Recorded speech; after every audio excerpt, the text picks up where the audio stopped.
আল্লাহ বলে আল ফিতনাতু আসাদ্দু মিনাল কতলি।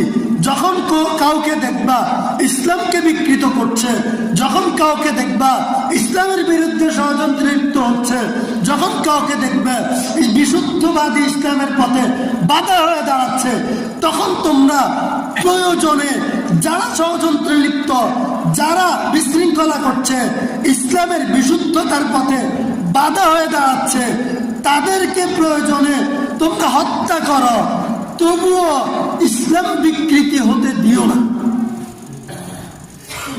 বুঝে আসছে কথা?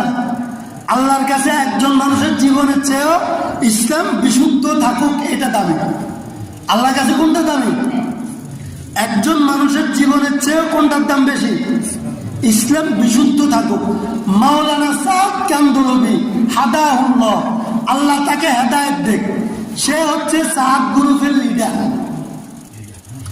সে ইসলামকে বিভিন্নভাবে বিকৃত করে নিজের মস্তিষ্ক মতো উপস্থাপন করতেছে। তার কাছে যেটা পছন্দ হয় সেটা বলতেছে। সে বিশ্ব আমির কিভাবে হয়েছে? আল্লাহ তাআলা মুমিনদেরকে হুকুম করছে ওয়াশাফিরহুম ফিল আমরি, যে আল্লাহর নির্দেশ তোমরা পরামর্শ করে দ্বীনের কাজ করো, মুসলমানরা পরামর্শ ভিত্তিক চলো, আল্লাহর হুকুমে। আউযু বিল্লাহি মিনাশ শাইতানির রাজীম। বিসমিল্লাহির রাহমানির রাহিম। ওয়া ইন তাইফাতানি মিনাল মুমিনিনা ইকতাতালু ফাআসলিহু বাইনাহুমা ফাইন বাগাত ইহদাহুমা আলাল উখরা ফাকাতিলু التي تبغي حتى تفيء إلى أمر الله فإن فات فأصلحوا بينهما بالعدل وأقسطوا إن الله يحب المقسطين إنما المؤمنون إخوة فأصلحوا بين أخويكم واتقوا الله لعلكم ترحمون.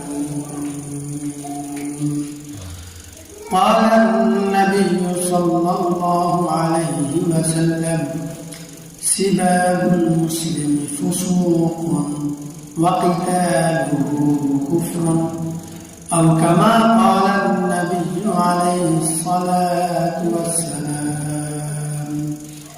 سبحانك لا علم لنا إلا ما علمتنا إنك أنت العليم الحكيم.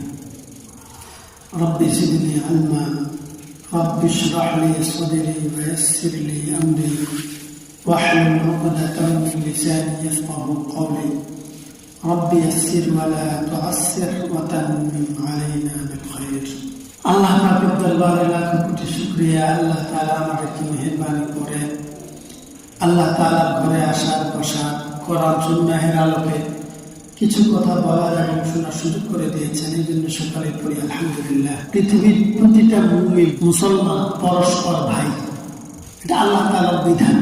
এবং আল্লাহ তাআলা রাসূলুল্লাহ সাল্লাল্লাহু আলাইহি ওয়াসাল্লামের ভাষায় বলেছেন সিবাবুল মুসলিমি ফুসুকুন ওয়া কিতালুহু কুফরুন।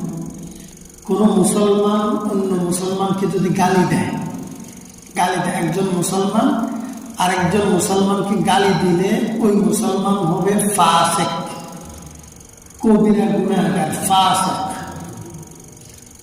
মুসলমানদের মধ্যে আল্লাহর কাছে সবচেয়ে নিকৃষ্ট অপছন্দনীয় মুসলমানদের মধ্যে ফাসিক যারা। আর যদি কেউ কোনো মুসলমানকে হত্যা করে অন্যায়ভাবে, অন্যায় ন্যায় অন্যায় কার মানদণ্ডে? পৃথিবীতে অনেকেই তো অনেক মানদণ্ড দাঁড় করায়। আমার কাছে বিষয়টা অন্যায়, লোকটা অপরাধী, আরেকজনের কাছে নিরপরাধী হইতে পারে। আমার কাছে আমি নিরপরাধ, কিন্তু 10 জনের কাছে আমি অপরাধী হতে পারে। ঠিক একইভাবে প্রত্যেক মানুষ নিজের জায়গা থেকে যখন চিন্তা করে তখন সে একরকম দেখে, অন্য দিক থেকে দেখলে আরেক রকম দেখা যায়। এখন এই যে আল্লাহ রাসূল যে বলছে অন্যায়ভাবে কাউকে যদি কেউ মেরে ফেলে তাহলে সে কাফের, এই অন্যায়টা কোন মানদণ্ড? এটা হলো আল্লাহর মানদণ্ডে, আল্লাহ এবং তার রসুলের কাছে যেটা অন্যায়, আল্লাহ এবং তার রসুলের কাছে যেটা অন্যায় সেই মানদণ্ডে যদি কাউকে মারে, যে মারবে সে কাফের হবে না। যদি আমি কাউকে মেরে ফেলি আর যাকে মারলাম সে আল্লাহ এবং তার রসুলের কাছে অপরাধী না হয়, তাইলে যে মারবে সে কাফের, স্পষ্ট বিষয়। এজন্য বর্তমানে আমরা বাংলাদেশে নয়, সারা পৃথিবীতে প্রত্যেক যুগে, আমরা এ যুগে আছি, এজন্য এ যুগের গুলো আমরা দেখি। আমরা এ যুগের ফিতনা, বিশৃঙ্খলা, ঝগড়া, ফাসাদ এটা নিয়ে আমরা পেরেশান। পৃথিবীর প্রত্যেক যুগে নিজেদের মধ্যে নিজেরা ঝগড়া করছে। এমনকি শুধু মুসলমান ঝগড়া করে, এই দল সেই দল ঝগড়া করে সেটা নয়, ভাইয়ে ভাইয়ে অত ঝগড়া করে, ভাইয়ে ভাইয়ে মারামারি করে না, ভাইয়ের সাথে ভাইয়েও করে। যে এগুলো হয় কেন? পৃথিবীর বুকে প্রথম যিনি হত্যা হয়েছেন ভাইয়ের হাতে ভাই, এই হত্যার পিছনে ইন্ধন জুগিয়েছেন শয়তান। এই জন্য আল্লাহ নবী করিম সাল্লাল্লাহু আলাইহি ওয়াসাল্লামকে বলছেন যে আপনি আদমের যে দুই সন্তানের মধ্যে ঝগড়া হয়েছে, মারামারি হয়েছে, এটা আপনি মানুষদেরকে ঠিক ঘটনা যেভাবে ঘটছে ওইভাবে মানুষকে আপনি শুনেন। এগুলো মাথার মধ্যে ঢুকাইতে হবে। আমি কথাগুলো যেগুলো বলতেছি, আমরা মুসলমানরা যারা নারীরা আছেন ঘরে, তাদেরও কথাগুলো মাথায় ঢুকানোর দায়িত্ব। পৃথিবীর বুকে প্রথম ঝগড়া হয়েছে দুইজন ভাইয়ের মধ্যে। একটা পরিবার ছিল, সারা পৃথিবীতে পরিবার ছিল একটা। ওই পরিবারের বাবা ছিল আদম, মা ছিল হাওয়া, সন্তান ছিল হাবিল এবং কাবিল। দুই ভাইয়ের মধ্যে পৃথিবীর বুকে সর্বপ্রথম ঝগড়া হয়েছে এবং ঝগড়ার কারণে এক ভাইয়ের কাছে এক ভাই হত্যা হয়েছে, নিহত হয়েছে। এবং এই যে এক ভাইকে এক ভাই মারছে, এই মারার পিছনে পরিবারের কারো ইন্ধন ছিল না, ইন্ধন ছিল শয়তানের, সরাসরি শয়তানের ইন্ধন ছিল। তাইলে এই যে এখান থেকে আপনি বুঝেন, পৃথিবীর বুকে প্রথম যখন মানুষের হাতে মানুষ খুন হয়, এই খুন হয়েছে ভাইয়ের হাতে ভাই, কিন্তু খুন হওয়ার পিছনে কলকাঠি নাচছে কে? শয়তান। বলেন শয়তান। এগুলো মুখস্থ করবেন, কলিজে ঢুকে দেবেন। পৃথিবীর বুকে প্রথম ভাইয়ের হাতে ভাই খুন হয়েছে, কিন্তু কলকাঠি নাচছে কে? শয়তান। এবং খুন হওয়ার পরে যে ভাই খুন করছে সে ভাই আফসোস করছে, হায় রে আমি কি করলাম, নিজের চুল নিজে ছেড়ে, নিজের নখ নিজে কাটে, হায় রে কি করলাম, কিন্তু খুন তো করছে। এই যে কাজটা হয়েছে, তাহলে প্রমাণ হইল পৃথিবীতে মানুষকে মারার জন্য শয়তান তার কাজ করে যায়, তার একটা কৌশলে দেয়। মানুষের মধ্যে মানুষের একটা ঝগড়া লাগাই দেওয়া, মানুষকে হত্যা করা। এখন আসেন দ্বিতীয়, যতক্ষণ পর্যন্ত কেউ আমার শত্রু না হবে, আমি ততক্ষণ তাকে মারা তো দূরের কথা, গালিও দিব না। কথা সত্য না? তো শয়তান কেন হাবিল কাবিলের মধ্যে ঝগড়া লাগায় একজনের হাতে একজনকে হত্যা করছে?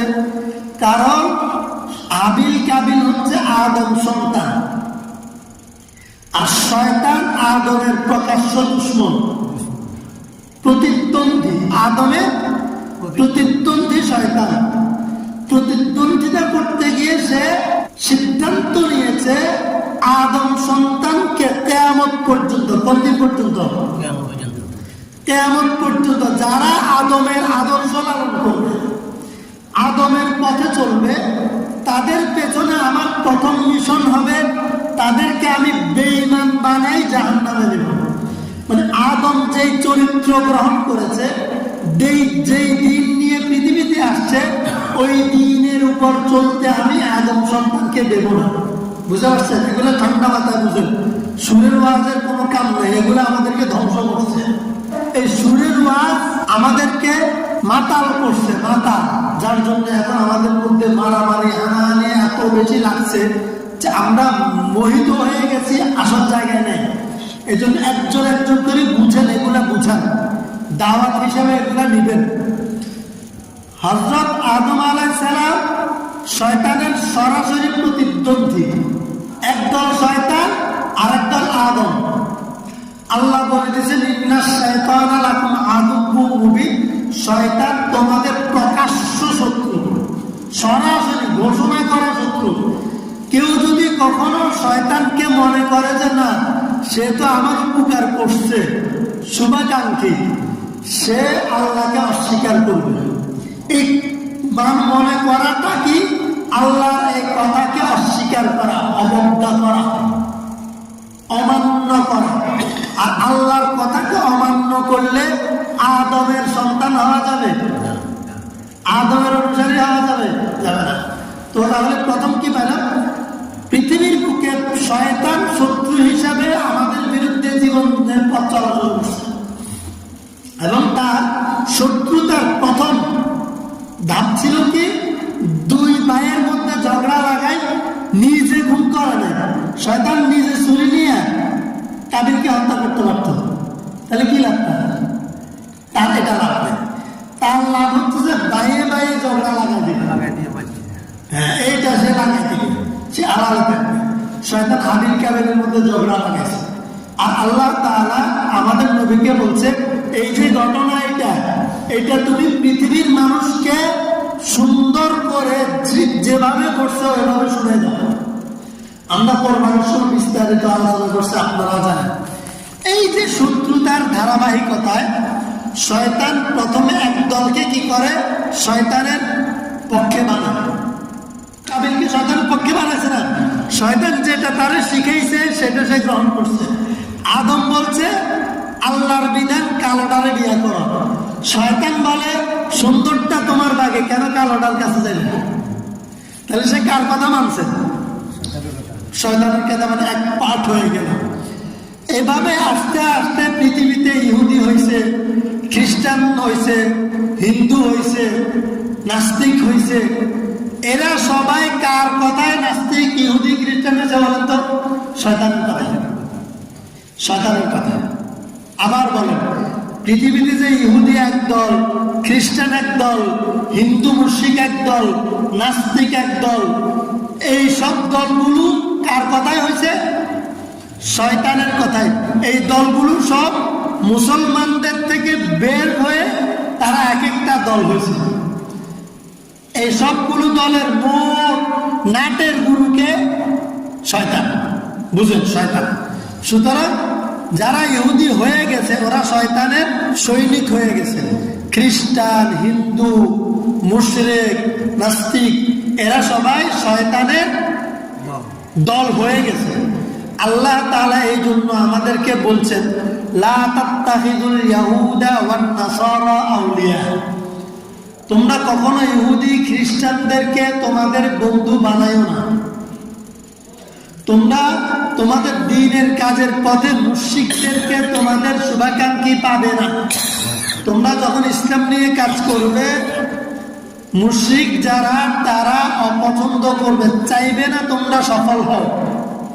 কে বলছে এটা? আল্লাহ তাআলা বলছেন হুয়াল্লাযী আরসালা রাসূলাহু বিল হুদা ওয়া দীনিল হাক্কি লিইয়ুযহিরাহু আলাদ দীনি কুল্লিহি ওয়ালাউ কারিহাল মুশরিকুন। তোমরা যখন দ্বীন প্রতিষ্ঠার কাজ করবে, যারা মুশরিক, যারা হিন্দু, তারা কোনোভাবে তোমাদের দ্বীনি কাজে সফল হতে দিবে না।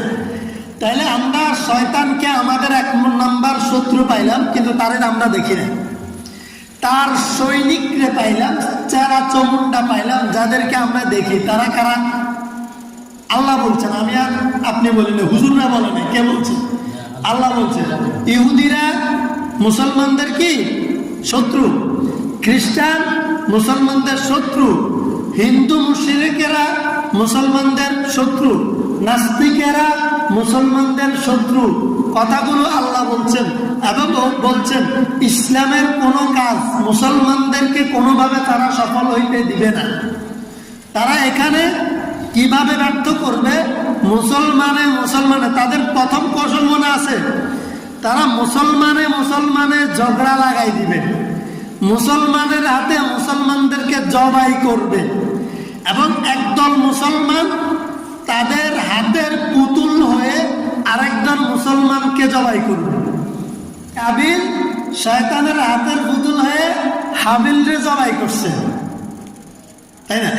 এই যে দেখেন, যখন শয়তানের হাতের পুতুল হয়ে কাবিল হাবিলকে জবাই করতেছে, হাবিলের বিরুদ্ধে ষড়যন্ত্র করতেছে, তখন যদি কেউ একজন থাকতো কাবিলকে জোর করে আব্বর বান্দি যদি এটার প্রয়োজনে হাত ভাঙিয়ে দিত, কোমর ভাঙিয়ে দিল, লঞ্চা বানিয়ে দিত, কিন্তু হাবিলকে কি হত্যা করতে পারতো?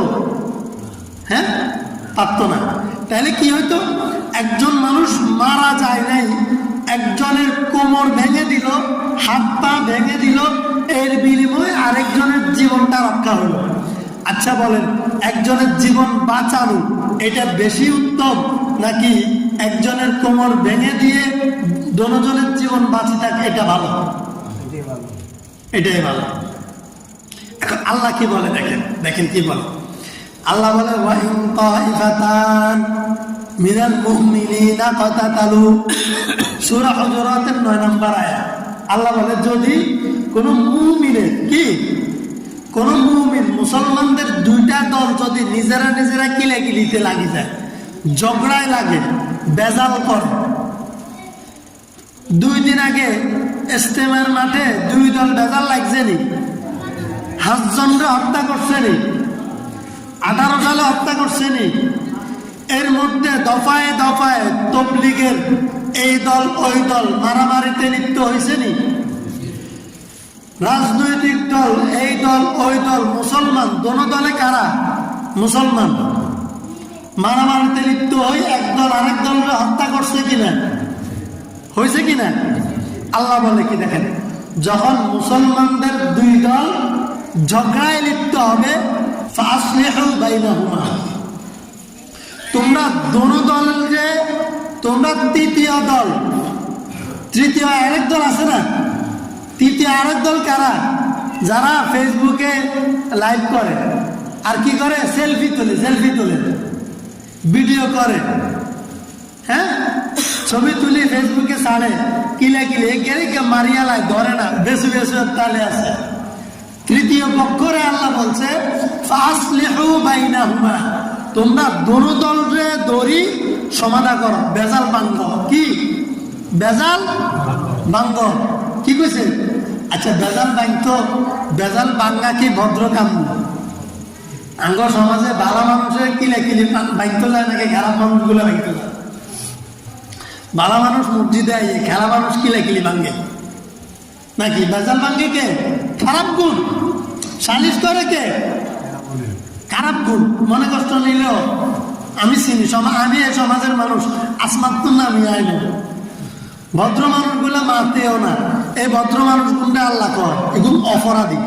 ভদ্র মানুষগুলা কি? আল্লাহর হুকুম লঙ্ঘনের অপরাধী। আল্লাহ বলছে যে তোমরা পরস্পর যারা ঝগড়া হয় 2 দল মুসলমান, তোমরা এই 2 দল মুসলমানের মধ্যে সমাধান করে দাও, যেন ঝগড়া না বাড়ে। এখন দেখবেন যে যখন আপনি সমাধান করতে যাবেন, 2 দল দুগে কিলাকিলি করে, দুলুগানে ধরছেন, দেখবেন এগিয়ে খাড়াই গেছে, আরেকে আইয়ে এমনি করে আইয়ে না, 2 জনে ধরে যায় হাতে, আবার আইয়ে দূরে যায়, আবার দরকার করা হয় দেখি যাও।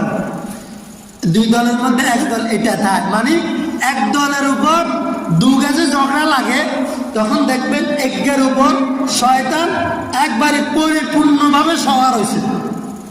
কি? এক দলের উপর শয়তান কি হুড়াহুড়ি সওয়ার হয়েছে। দেখবেন হাতে ঘরে যাইও দমকা, হাতে কে নুড়ে ছাড়বো, একদল আছে হর হইলেও ওষুধ করে ছাড়বো। তার মানে একের হচ্ছে শয়তানের ভূত হুড়াহুড়ি সওয়ার হয়েছে। এখন কি করবো? আল্লাহ দেখেন, আপনাকে কথা বেগিন সমাজে কি না হয়, আল্লাহ কোরআন শরীফে বেগিন করে দিছে। আল্লাহ কয়, যখন ঝগড়া তুমি মীমাংসা করতে যাইবা, যখন দেখবা যে এক দল হেতে মানত না, হেতে আরো উড়িয়ে আইব কি লেভেল নাই ওমা হেতে কেউরে মানে না হেতার বাফেরেও মানে না হেতে আরো উঁচে দিয়ে উড়িয়ে গিয়ে হেতার কিল হেতার বাফের গা থড়ে না মার গা থড়ে না হেতার কোনো সমাজের মুরব্বীর গা থড়ে না হুজুরের গা থড়ে হেতে এটা চায় না হেতে উড়িয়ে ইয়ে মেরে ফেলা যেরকম হেদিন রাত ওদের পক্ষে যারা সাত গুরু খেয়াল করেন এরাও তো মুসলমান নাকি সাত গুরু এরা কি কাফের এরাও মুসলমান কিন্তু এদের উপর আমরা এদের আচরণে বুঝলাম এই যে দুই দলের মধ্যে এক দলের উপর শয়তান হুড়াহুড়ি সওয়ার এই সাত গ্রুপের উপর শয়তান 16 আনা সওয়ার আছে এখন সাত গ্রুপের নিয়ন্ত্রণ হেতাগো হাতে নাই শয়তানের হাতে ইহুদিদের হাতে শয়তানের একবারে 1 নম্বর সেনাবাহিনীকে ইহুদিরা খ্রিস্টানেরা হিন্দুরা আপনি চান না ইহুদি খ্রিস্টানের প্রথম আলো আর ডেইলি স্টার সবাই সাত গ্রুপের পক্ষে তারা সাফাই গায় মিডিয়াগুলোতে দেখবেন এরা এত অ্যাগ্রেসিভ ভূমিকা আসে 5 জন হত্যা করছে এরপরও এদের নাম ধরে এরা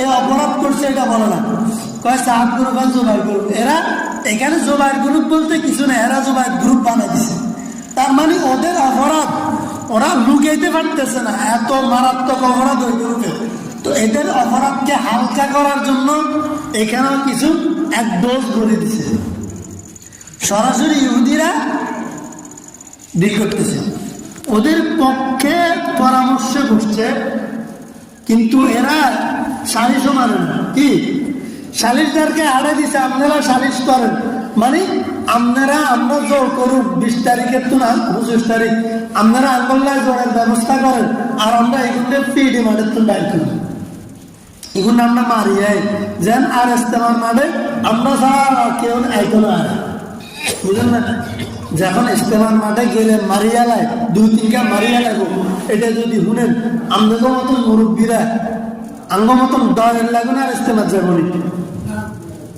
যাইতো না কি জীবন দিবনি বলা যাইতো দিত না বলা যাইতো দিত না এটাই তো স্বাভাবিক এটা কাদের চাই সরাসরি ইহুদিদের চাই সরাসরি কাদের তাহলে সাত গ্রুপের উপর সরাসরি কারা সওয়ার হয়েছে শয়তান সওয়ার হয়েছে কাদের মাধ্যমে ইহুদিদের মাধ্যমে ইহুদি খ্রিস্টান হিন্দুত্ববাদীদের মাধ্যমে সরাসরি ডিল করতেছে সরাসরি এখন আল্লাহ বলে যখন দেখবে ফাইন বাগত ইহদাহুমা আলাল উখরা যখন দেখবে যে একদল কাউরে মানে না হাতে শুধু উড়িয়ে ইয়ে কি লেভেল লাই তখন কি আল্লাহ দিলু তোমরা তৃতীয় পক্ষ যারা সালিশ করতে আছে সালিশদার তারা ব্যাকে মিলি ওই যেই দলের লগে লাগছে শান্তি কামী সালিশদার মানে সালিশ মানে একদল আছে না কেউ থামাইতে হয়েছে থামি গেছে তোমরা ওদের সাথে একসাথে হইয়া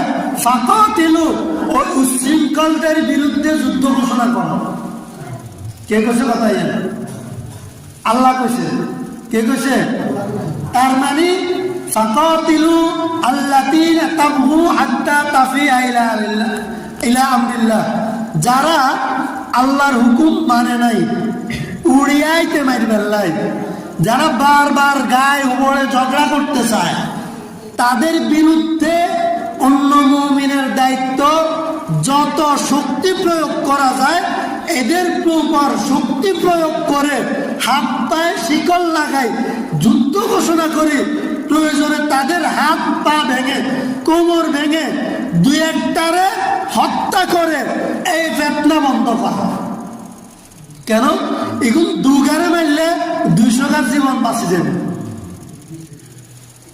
সাত গ্রুপে যারা নেতৃত্ব দেয় এখন দুগারে মারলে কয়জন বাঁচে যাব 200 জনের জীবন বাঁচবো কারণ ইগুনের উপর শয়তান সওয়ার আছে ইগুনের নিয়ন্ত্রণ ইগুনের হাতে নাই শয়তানের হাতে সুতরাং ইগুনদের মারণ মানে ইগুনের আব্বুর বাঙ্গর ইগুনদের দড়ি জেলের মধ্যে ঢুকন মানে শয়তানের হাত পা কোমর ভেঙে দেওয়া শয়তানের ষড়যন্ত্র নস্যাৎ করে দেওয়া মুমিনে মুসলমানে যে বেজাল লাগছে এই বেজালটা এই ছাড়া থামানো সম্ভব না কারণ তুমি যদি তাদেরকে আবার ছাড়ি দাও, এতে আবার ষড়যন্ত্র করবো, কারণ শয়তান কি বই দেয় বলি, বুঝলেন নি কথা? হাত্তা তাফিয়া ইলা আমরিল্লাহ, এদের বিরুদ্ধে যুদ্ধ ঘোষণা কতদিন? যতক্ষণ এরা আল্লাহর হুকুম না মানবে। আল্লাহর হুকুম কি? আল্লাহর হুকুম হচ্ছে ইন্নামাল মুমিনুনা ইখওয়াহ, মুমিন পরস্পর ভাই। তুমি যার বিরুদ্ধে যুদ্ধ করতেছো, যাকে মারার জন্য ষড়যন্ত্র করতেছো, যাকে মারার জন্য ঝগড়া করতেছো, যাকে মারার জন্য তোমরা দল তৈরি করতেছো, ছুরি দাঁড়াইতেছো, তারা তোমার ভাই। এবং যাদের প্ররোচনায়, যাদের শেল্টারিংয়ে তুমি মুমিনদের বিরুদ্ধে নামতেছো, তারা তোমার দুশ্মন, মুমিনদের দুশ্মন। ইহুদিরা মুমিনদের দুশ্মন, খ্রিস্টানেরা মুমিনদের দুশ্মন, হিন্দুরা মুমিনের দুশ্মন। সুতরাং তোমরা হিন্দুদের কথায়, ইহুদিদের কথায়, খ্রিস্টানদের কথায়, ওদের সহযোগিতা নিয়ে, ওদের শেল্টারিংয়ে আরেকজন মুমিনকে হত্যা করবা, আরেকজন মুমিনের বিরুদ্ধে যুদ্ধ ঘোষণা করবা, মারামারিতে লিপ্ত হইবা, সেটা হওয়া যাবে না। তুমি এই কথা মানো। তুমি যাকে গুরু মানতেছো, যার শেল্টারিংয়ে চলতেছো, সে তোমার দুশ্মন। যাকে মারতেছো, যার বিরুদ্ধে কাজ করতেছো, সে তোমার ভাই। এটা আল্লাহর হুকুম। হাত্তা তাফিয়া ইলা আমরিল্লাহ, যতক্ষণ তুমি আল্লাহর হুকুমের পক্ষে না আসবে, ততক্ষণ তার বিরুদ্ধে যুদ্ধ ঘোষণা করো। আল্লাহ বলে মুহাম্মাদুর রাসূলুল্লাহ ওয়াল্লাযীনা মাআহু আশিদ্দাউ আলাল কুফার রুহামাউ বাইনাহুম। মুহাম্মাদুর রাসূল এবং তার অনুসারী মুমিনদের বৈশিষ্ট্য, তারা সব সময় কাফেরদের ব্যাপারে শক্ত অবস্থানে থাকে, কাফেরদের বিষয়ে কাউকে ছাড় দেয় না। কাফেরদেরকে লা তাত্তাখিযুল ইয়াহুদ ওয়ান নাসারা আউলিয়া, কখনো তাদের বন্ধু মনে করে না, কখনো শুভাকাঙ্ক্ষী মনে করে না। রুহামাউ বাইনাহুম, তারা মুমিনদেরকে, কালিমাওয়ালাদেরকে, মুসলমানদেরকে তারা দয়া করে, মায়া করে, মহাব্বত করে, যতক্ষণ পর্যন্ত উগ্রপন্থী, উগ্র দল, সন্ত্রাসী দল যতক্ষণ অন্যপন্থী মুমিনদেরকে ভাই হিসাবে বুকে টেনে না নিবে, তাদের বিরুদ্ধে অস্ত্র উত্তোলন যতক্ষণ পর্যন্ত তারা গুটিয়ে না নিবে, অন্য মুমিনদের দায়িত্ব, আল্লাহর হুকুম ওই সন্ত্রাসী মুমিনদের বিরুদ্ধে যুদ্ধ ঘোষণা করো। কারণ তারা এখন তাদের নাই, তারা ইহুদিদের, তারা খ্রিস্টানদের, তারা হিন্দুত্ববাদীদের, তারা শয়তানের দোষর, তারা মুমিন নয়, তারা শয়তানের দোষর। তাদেরকে নিয়ন্ত্রণ করো, দমন করো, মুমিনদের পরস্পর ঝগড়া বন্ধ করো। এটা কার হুকুম? আল্লাহর হুকুম। আল ফিতনাতু আসাদ্দু মিনাল কতলি, আল্লাহ বলে ফিতনা একজন মানুষকে হত্যা করার চেয়েও ফিতনা খারাপ। খেয়াল করুন, ফিতনা একজন মানুষের জবাই করার চেয়েও ফিতনা কি খারাপ। ফিতনাটা কি? তাফসীরের মধ্যে লিখছে যে ইসলাম ধর্মকে বিকৃতি করা। কি? ইসলাম ধর্মকে বিকৃতি করা, এটা হচ্ছে ফিতনা।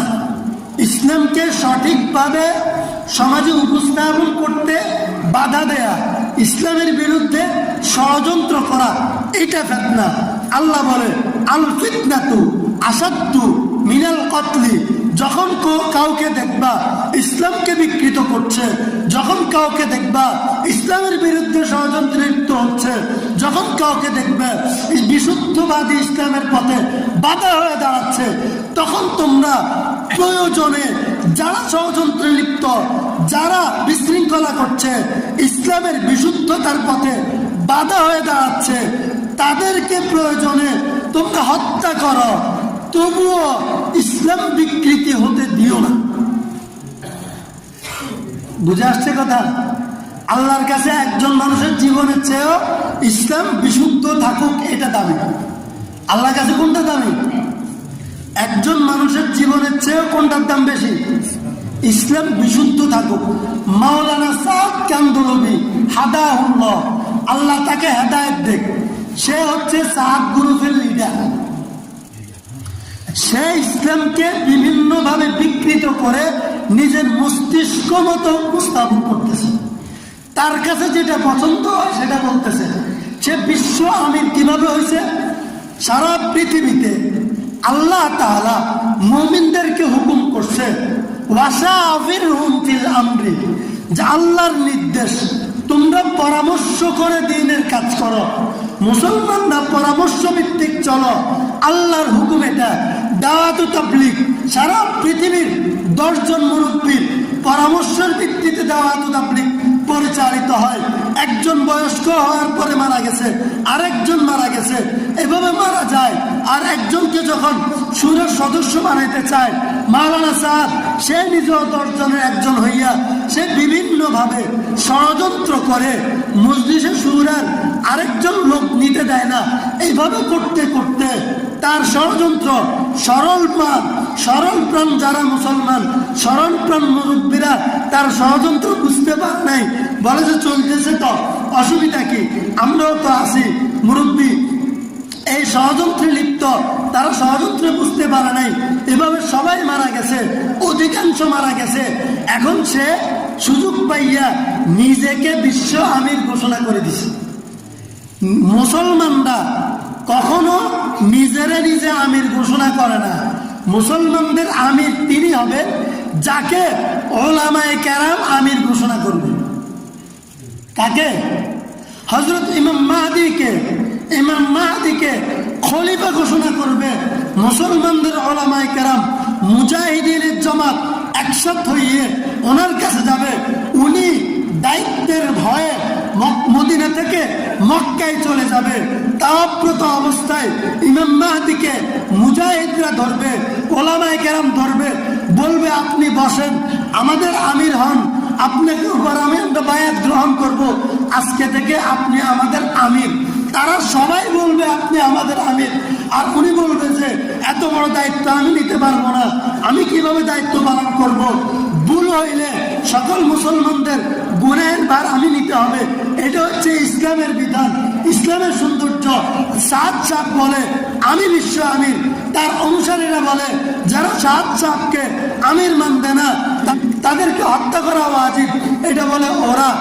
আর আমরা বলেছি সাদ সাহেব আমির নয়, সাদ সাহেব যদি তার ভুল থেকে ফিরে আসে, তওবা করে এবং তারা মুরব্বীদেরকে মানে 10 জন পরামর্শ করে আমাদেরকে নির্দেশনা দিবে, আমরা তাদের পরামর্শ মেনে তাবলীগ করব, দাওয়াতি কাজ করব, ঈমান ইসলাম শিখব। এটা নিরাপদ নাকি একজনের গোলাম হওয়া নিরাপদ? কালকে সাহাব মরে গেলে কে হবে আমির? হ্যাঁ, কে আমির হবে? শয়তান ছাড়া আর কেউ আসেনি। কালকে সাদ মারা গেলে শয়তান ছাড়া আমির হওয়ার আর কেউ আসেনি। সুতরাং সাদ সাহেব এবং বাংলাদেশে যারা আছে, উসামা, মুআজ, মুনির বিন ইউসুফ, ইঞ্জিনিয়ার ওয়াসিফ, এরা সবাই সরাসরি আমরা এতদিন তাদের কার্যক্রমে কোরআন হাদিসের আলোকে ধারণা করে বলতাম ইহুদিদের এখানে ষড়যন্ত্র আছে। এখন প্রমাণ হয়েছে ওয়াসিফের ছেলে ওসামা এবং আরেকটা কি একটা আছে হেতে বলে নায়ক, ওদের দলের লোক, এরা দুজন ইসরায়েলে গেছে। ইসরায়েলের ইহুদিদের গোয়েন্দা প্রধান মোসাদের প্রধানের সাথে কয়েকবার বৈঠক করছে। সুতরাং এরা যে ষড়যন্ত্র করে মুসলমানদেরকে হত্যা করতেছে, একদল মুসলমানের হাতে আরেকদল মুসলমানকে। গতকালকে একজন ভাই যে এতাত ছিল গত বছর 18 সালে, সেও কাকরাইলে ওখানে হত্যার সাথে জড়িত ছিল। গতকালকে আমার কাছে স্বীকার করছে, ভাই ওরা আমাদেরকে ভুল বুঝাইছে, ওখানে নিয়ে গেছে, আমাদেরকে দিয়ে অন্য মুসলমানকে মারাইছে, আমরা এখন আর ওদের সাথে নেই। তাহলে যাদেরকে আল্লাহ হেদায়েত করতেছে তারা ফিরে আসতেছে। সুতরাং যারা সাতপন্থী ওদেরকে যে কোনো ভাবে বয়কট করা, নিয়ন্ত্রণ করা। তারা মসজিদে আসবে নামাজ পড়ার জন্য, তাবলীগ করার জন্য আসতে পারবে না। যদি আসে তাদেরকে প্রতিরোধ করা আল্লাহর পক্ষ থেকে আমাদের উপর হুকুম ওয়াজিব। তাদেরকে প্রতিরোধ করা কি? কেন? তারা মসজিদে আসলে, তাবলীগ করলে মুসলমানদের ভিতরে ফিতনা ছড়াবে। কাদেরটা? তাবলীগের নামে ইহুদিদেরটা। সুতরাং আমরা তাদের ব্যাপারে শক্ত থাকবো তো? এটা কার হুকুম? কতক্ষণ পর্যন্ত? হাত্তা তাফিআ ইলা আমরিল্লাহ, যতক্ষণ তারা তওবা না করবে ততক্ষণ। কতক্ষণ? তওবা করলে ইনসাফ করো, তাদেরকে আর গালি দিও না। যে তওবা করবে তাকে আমরা বুকে টেনে নিব, আমাদের ভাই হিসেবে আমাদের ভাইয়ের মর্যাদা সম্পূর্ণ দেব ইনশাআল্লাহ। পারবো তো ইনশাআল্লাহ? এবং যে কোনো ফিতনা শক্ত হাতে নিয়ন্ত্রণ করবো তো ইনশাআল্লাহ। এই মসজিদে আশা করি 7 ফিতনা এখনো আসে না, যেন না আসে। কেউ আসেনি? খবরদার, সবার দায়িত্ব। যারা তাবলীগ করে তাদের না, যারা কালিমা হচ্ছে তাদের দায়িত্ব। পারবেন তো ইনশাআল্লাহ? ইনশাআল্লাহ। সামাজিকভাবে তাদেরকে বয়কট করা এবং তাদেরকে বলা তোমরা আল্লাহর দিকে আসো, ইহুদিবাদ থেকে ফিরো, তাহলে আমরা তোমাদেরকে আবার বুকে টেনে নেব ইনশাআল্লাহ। পারবো তো? আল্লাহ আমাদেরকে কবুল করুন, আল্লাহ ওদেরকে হেদায়েত দেন, যারা ষড়যন্ত্রে লিপ্ত তাদেরকে ধ্বংস করুন। আমিন। ওয়া আখির দাওয়ানা আলহামদুলিল্লাহি রাব্বিল আলামিন। যা সুন্নাত